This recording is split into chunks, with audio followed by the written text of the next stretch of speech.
Welcome back to another Moon Eagle Academy video. And today we're going to be talking about the heart. So in a lot of developmental circles, when they're working with psychic abilities or, opening up your spiritual gifts, people tend to focus way too much on the third eye. And I get it.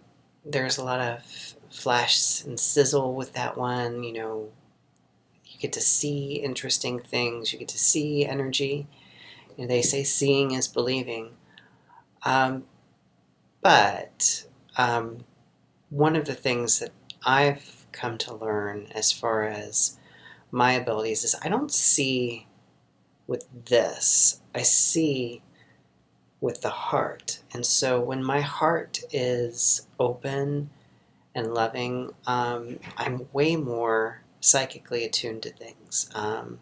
It's a lot easier for me to do the healing work that I do. It's a lot easier for me to give accurate and encompassing readings to people when my heart is light and when it is open. And, the last few years for me have been very trying. I've lost a lot of people in my life.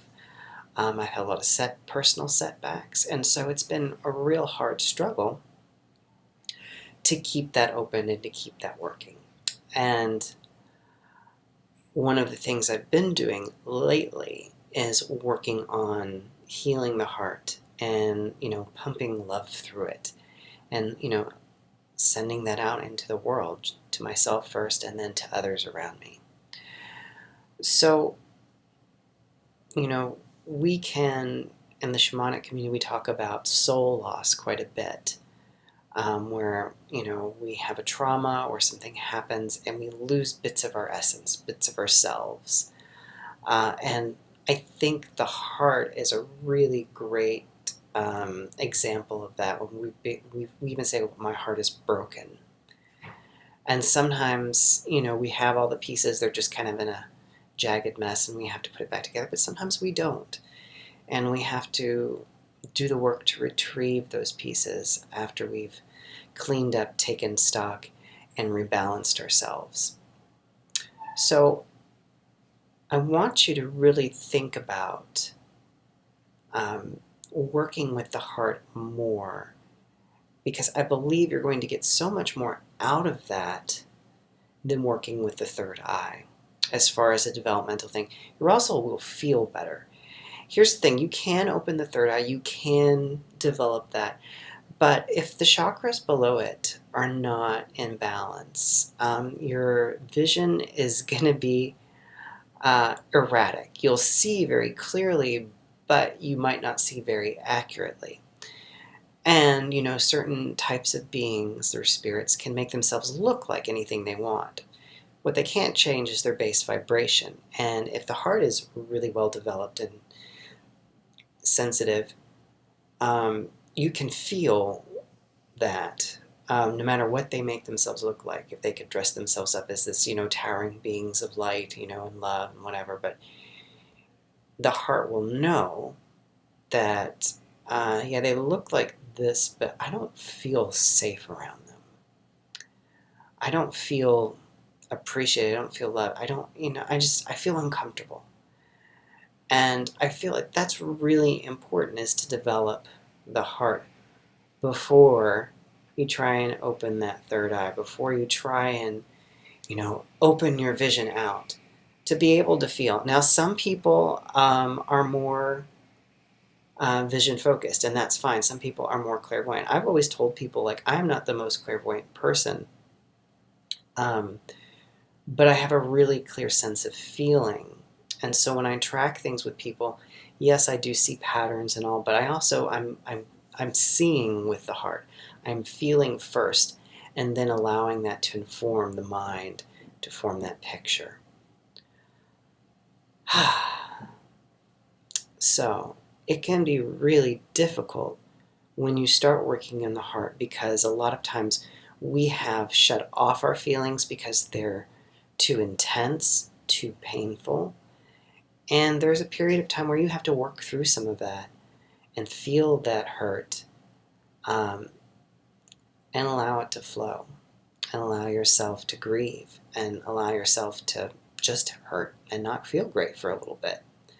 I know no one wants to hear that, that healing is sometimes going to hurt, and it will.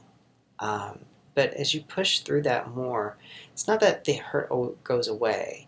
It's just that it's accompanied by that inrush of ease and lightness in the chest. It can become easier to take deep breaths again. It can become,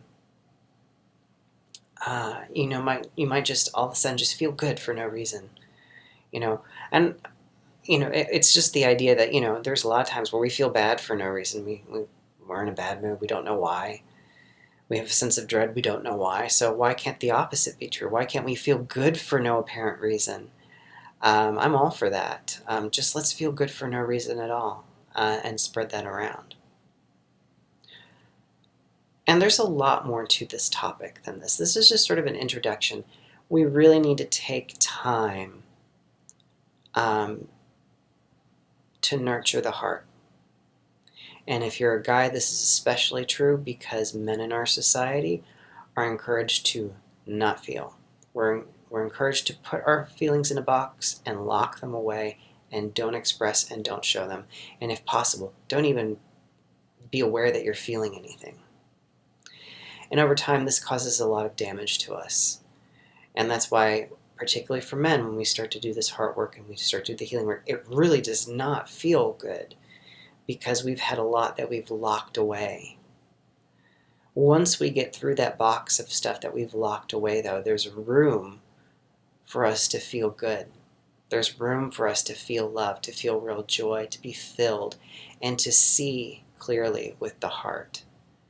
So that when we are, picking up a vibe on someone, we can trust it a little bit more. So I hope you find this helpful. If you have any questions, leave them in the comments below. Until next time, peace and blessings. Hey guys, thanks for watching my video. I hope you liked it. If you want to help support the channel, be sure to subscribe and hit the bell icon to get notified whenever I upload a new video. If you'd like to support my work, there are links to my website down below where you can book sessions with me or simply leave a PayPal donation. You can also join my Patreon community for extra perks like weekly prayer ceremonies and monthly group healing events. If you can't afford to do that, you can always just show your support by simply liking the video, leaving a comment, and sharing it on social media. Until next time, peace and blessings.